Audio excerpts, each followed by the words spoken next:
नवरात्रि के तीसरे दिन माता चंद्रघंटा की पूजा करने से जीवन के सभी कष्ट दूर हो जाते हैं। मान्यता ये भी है कि माता चंद्रघंटा की व्रत कथा पढ़ने या सुनने से बुरे ग्रहों के प्रभाव खत्म हो जाते हैं। नवरात्रि, जो कि हिंदुओं का विशेष पर्व होता है, इन दिनों माता के 9 स्वरूपों की पूजा होती है। नवदुर्गा की पूजा आराधना सच्चे मन से करने से व्यक्ति की सभी परेशानियां और भय दूर हो जाते हैं। नवरात्रि के तीसरे दिन माता चंद्रघंटा की पूजा करने से अशुभ ग्रह के प्रभाव खत्म होते हैं। धर्म के अनुसार देवी चंद्रघंटा की पूजा करने से व्यक्ति के अंदर निर्भयता, सौम्यता और विनम्रता जैसी प्रवृत्ति उत्पन्न होती है। देवी का यह रूप अत्यंत शांत और सौम्य है। माता के सिर पर अर्घ चंद्रमा और मंदिर के घंटे लगे रहने के कारण देवी का नाम चंद्रघंटा पड़ा है। माँ चंद्रघंटा अपने वाहन सिंह पर उठकर अपने 10 भुजाओं में खड्ग, तलवार, ढाल, गदा, पास, त्रिशूल, चक्र और धनुष के लिए मुस्कुराती मुद्रा में दिखाई पड़ती हैं। क्या आप भी मेरी तरह नवरात्रि का व्रत करते हैं? अगर हाँ, तो आइए सुनते हैं माता चंद्रघंटा की व्रत कथा। हिंदू शास्त्र के अनुसार जब देवी देवताओं और असुरों के बीच लंबे समय तक युद्ध चल रहा था, तब असुरों के स्वामी महिषासुर ने देवताओं पर विजय प्राप्त कर इंद्र का सिंहासन छीन लिया और खुद स्वर्ग का स्वामी बन बैठा। इसको देखकर सभी देवतागण काफी दुखी हो गए।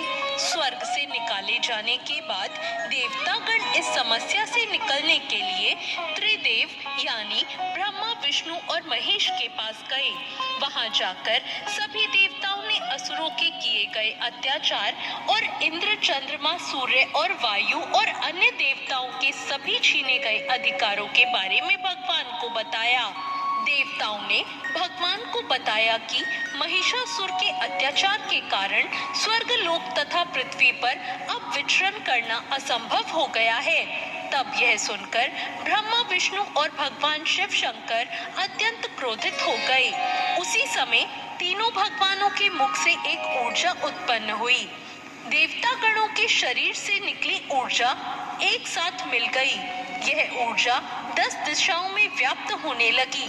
तभी वहां एक कन्या उत्पन्न हुई। तब शंकर भगवान ने देवी को अपना त्रिशूल भेंट किया।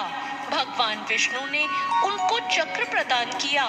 इस तरह सभी देवताओं ने माता को अस्त्र शस्त्र देकर सजा दिया। इंद्र ने भी अपना वज्र और ऐरावत हाथी माता को भेंट किया। सूर्य ने अपना तेज, तलवार और सवारी के लिए शेर प्रदान किया।